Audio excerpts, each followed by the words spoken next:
Halo, nama saya Nurul Mulisa, NIM G0212011030 dari kelas pengantar ilmu pertanian A. Nah, pada kesempatan kali ini saya akan melakukan presentasi dengan judul Tata Niaga Pertanian. Jadi langsung saja, sebelum membahas lebih dalam mengenai tata niaga pertanian, maka kita harus mengetahui terlebih dahulu apa itu tata niaga. Jadi, tata niaga adalah semua kegiatan yang bertujuan untuk memperlancar arus barang dan jasa dari produsen ke konsumen secara efisien dengan maksud untuk mencapai permintaan-permintaan yang efektif. Nah, setelah mengetahui apa itu tata niaga, marilah kita membahas tata niaga pertanian. Tata niaga pertanian mencakup segala kegiatan dan usaha yang berhubungan dengan perpindahan hak milik dan fisik dari barang-barang hasil pertanian dan kebutuhan usaha pertanian dari tangan produsen ke tangan konsumen, termasuk di dalamnya kegiatan-kegiatan tertentu yang menghasilkan perubahan bentuk dari barang yang ditujukan untuk lebih mempermudah penyalurannya dan memberikan kepuasan yang lebih tinggi kepada konsumennya. Nah, adapun sistem tata niaga dianggap efisien apabila memenuhi dua syarat. Yang pertama, mampu menyampaikan hasil-hasil dari petani produsen ke konsumen dengan biaya semurah-murahnya. Yang kedua, mampu mengadakan pembagian yang adil dari keseluruhan warga yang dibayar konsumen terakhir kepada semua pihak yang ikut serta di dalam kegiatan produksi dan tata niaga barang itu. Nah, selanjutnya fungsi dan peranan tata niaga. Jadi di dalam tata niaga itu terdapat beberapa fungsi. Yang pertama, fungsi pertukaran. Fungsi pertukaran disebut juga sebagai tindakan untuk memperlancar pemindahan hak milik atas barang dan jasa. Jadi, fungsi pertukaran terdiri atas fungsi pembelian yang diantaranya melakukan perencanaan pemilihan barang, melakukan kontak, melakukan pengumpulan, melakukan negosiasi, dan membuat kontrak. Yang kedua, fungsi penjualan, diantaranya melakukan perencanaan dan pengembangan produk, melakukan kontak dengan calon pembeli, menciptakan permintaan, mengadakan perundingan atau negosiasi, serta membuat kontrak. Fungsi tata niaga yang kedua yaitu fungsi fisik, di mana semua tindakan atau perlakuan terhadap barang sehingga memperoleh kegunaan tempat dan waktu. Fungsi fisik ini terdiri atas fungsi penyimpanan dan fungsi pengangkutan. Fungsi tata niaga selanjutnya yaitu fungsi fasilitas. Fungsi fasilitas disebut sebagai tindakan untuk menunjang kelancaran pelaksanaan fungsi pertukaran dan fungsi fisik. Fungsi penunjang ini mencakup fungsi standarisasi dan grading, fungsi penanggung risiko, fungsi pembiayaan, dan fungsi keterangan pasar. Nah, selanjutnya lembaga tata niaga. Lembaga tata niaga merupakan berbagai organisasi bisnis atau kelompok bisnis yang melaksanakan aktivitas bisnis atau melaksanakan fungsi-fungsi dari tata niaga itu sendiri. Kelompok atau lembaga tata niaga ini terdiri dari pedagang pengumpul, yaitu pedagang yang mengumpulkan barang-barang hasil pertanian dari petani produsen dan kemudian memasarkannya kembali dalam partai besar kepada pedagang lain. Pedagang penerima atau penyebar yaitu pedagang yang membeli hasil pertanian dari pedagang pengumpul atau langsung dari produsen kemudian menjualnya kembali kepada pengecer dan pedagang lain atau kepada pembeli untuk industri, lembaga, dan pemakaian komersial yang tidak menjual dalam volume yang sama atau pada konsumen akhir. Dan pedagang pengecer. Pedagang pengecer yaitu pedagang yang menjual barang hasil pertanian ke konsumen dengan tujuan untuk memenuhi kebutuhan dan keinginan konsumen dalam partai kecil. Kemudian di sini saya akan membahas mengenai saluran distribusi produk pertanian atau tata niaga. Yang pertama, saluran produsen produk pertanian atau petani disalurkan atau dijual langsung kepada konsumen. Yang kedua, produsen produk pertanian petani menjualnya kepada pedagang pengumpul, kemudian dari pedagang pengumpul dijual kembali kepada konsumen. Begitupun selanjutnya, produsen produk pertanian atau petani akan menjualnya atau menyalurkan hasil produksi pertanian itu hingga sampai ke tangan konsumen. Jadi, apa sih yang menyebabkan timbulnya kesadaran dalam aspek tata niaga pertanian itu sendiri?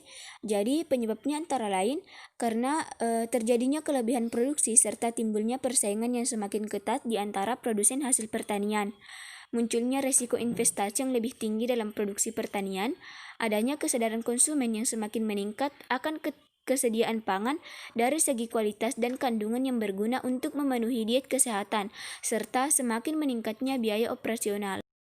Nah, berikut ini contoh tata niaga yang biasa terjadi di dalam kehidupan sehari-hari. Pohon-pohon kayu di hutan belantara secara ekonomis tidak mempunyai nilai guna. Akan tetapi, bila ditebang dan diangkat ke kampung, paling sedikit akan memiliki nilai guna. Nah, jelas dalam hal ini akan ada korban atau input dalam kegiatan desa yang paling tidak akan melakukan tebang pilih. Bila pohon atau kayu balok tadi dipotong dan dijadikan papan atau beroti, maka tentu saja faedah kegunaannya akan semakin ditingkatkan.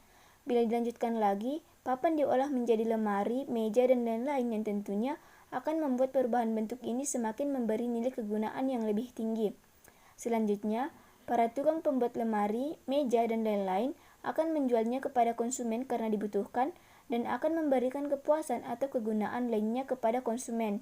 Maka dalam hal ini, terjadilah peralihan kepemilikan atau melalui proses jual beli. Untuk ilustrasi tadi dapat diketahui bahwa barang-barang dan jasa selalu dibutuhkan pada waktu tertentu. Jadi, barang harus tersedia setiap saat dibutuhkan oleh konsumen. Dengan penjelasan melalui contoh di atas, maka dapat diambil kesimpulan bahwa tata niaga itu merupakan kegiatan yang sangat produktif. Selanjutnya, contoh tata niaga pertanian untuk subsistem tata niaga sayuran. Dalam bisnis sayuran terdapat 3 pendukung yang memegang peranan penting dalam sistem distribusinya. Ketiganya adalah konsumen, petani, dan pengusaha perantara. Konsumen disebut juga sebagai orang terakhir atau pembeli dalam suatu produksi pertanian atau sayuran. Petani merupakan pengusaha yang langsung berhubungan dengan proses produksi sayuran, dan pengusaha perantara adalah perusahaan atau pengusaha yang tidak berhubungan langsung dengan proses produksi pertanian, melainkan sebagai penyalur produksi pertanian. Nah, pengusaha perantara ini terdiri dari pedagang pengumpul, pedagang besar, dan pedagang pengecer. Jadi singkatnya seperti ini. Proses tata niaga sayuran yang terjadi adalah petani menjual hasil panen langsung kepada pedagang pengumpul yang datang langsung ke tempat petani, maupun petani yang mengantar langsung hasil panen sayuran tersebut kepada pedagang pengumpul yang ada di sekitar mereka. Dan kemudian pedagang pengumpul akan menjual sayuran yang dikumpulkan dari petani kepada pedagang pengecer, dan setelah itu pedagang pengecer akan menjual langsung kepada konsumen. Nah, setelah membahas mengenai tata niaga pemasaran, tidak lengkap rasanya jika tidak membahas pasar sebagai tempat terjadinya proses pemasaran. Jadi, pasar menurut ilmu kajian ekonomi merupakan suatu tempat atau proses interaksi antara permintaan pembeli dan penawaran penjual dari suatu barang atau jasa tertentu. Selanjutnya, jenis-jenis pasar. Jadi, jenis-jenis pasar pun terbagi menjadi banyak variasi. Hal ini dipengaruhi oleh berbagai faktor yang terdapat pada pasar. Berikut jenis-jenis pasar yang perlu kita ketahui. Nah, jenis-jenis pasar itu antara lain pasar harian, contohnya yaitu pasar tradisional, pasar mingguan, sesuai dengan namanya karena hanya terjadi setiap 1 kali 1 minggu, jadi jenis pasar ini hanya dapat ditemui seperti Sunday Morning di UGM, Pasar Kliwon, Pasar Senin, dan sebagainya. Kemudian pasar tahunan, contohnya yaitu seperti Pasar Raya Jakarta, Pasar Sekaten, dan di Yogyakarta. Namun pasar ini hanya dapat ditemukan di kota-kota besar. Dan pasar temporer. Contoh pasar temporer ini hanya seperti pasar murah, karena penjual dan pembelian terjadi hanya waktu-waktu tertentu saja. Nah, selanjutnya jenis pasar berdasarkan wujudnya yaitu pasar nyata dan pasar tidak nyata. Pasar nyata contohnya pasar swalayan, pasar ikan, dan pasar buah. Sedangkan pasar tak nyata atau abstrak contohnya yaitu pasar modal atau bursa efek, Kaskus, berniaga.com, tokobagus.com, dan transaksi internet yang melalui media atau media elektronik. Selanjutnya, jenis pasar berdasarkan cara transaksinya yaitu pasar tradisional atau tempat tawar-menawar, contohnya yaitu pasar pagi, pasar minggu, dan pasar modern yaitu contohnya supermarket dan mall. Dan jenis-jenis pasar menurut strukturnya terdiri dari pasar persaingan sempurna seperti pasar hasil-hasil pertanian, dan pasar persaingan tidak sempurna seperti pasar monopoli, dan lain sebagainya. Demikian penjelasan yang telah saya bawakan. Semoga penjelasan tadi dapat bermanfaat dan menambah pengetahuan kita. Sekian, wassalamualaikum warahmatullahi wabarakatuh.